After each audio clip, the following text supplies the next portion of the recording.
Do not steal, do not kill, do not speak a lie, do not be angry with anyone, do not feel disgust for others, do not indulge in self-praise, do not humiliate anyone. This is your inward purity, this is your outward purity. This is the way to win the Lord Kola Sangama. These 7 commandments given by Basavanna are globally applicable to mankind.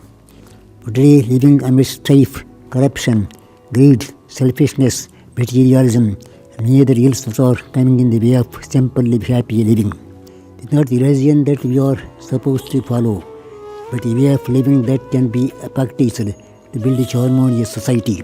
As you are all aware, Egyptian culture was evolved in the 12th century under the leadership of Basavanna. In these days of their work, many social evils, inequality among people, different classes, discrimination, etc.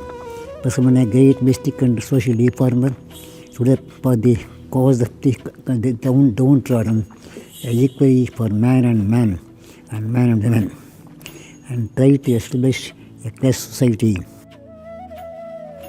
She upheld the cause of dignity of labor by preaching the concepts of kayaka, work is worship, and thus of a distribution of excess earnings to the needy.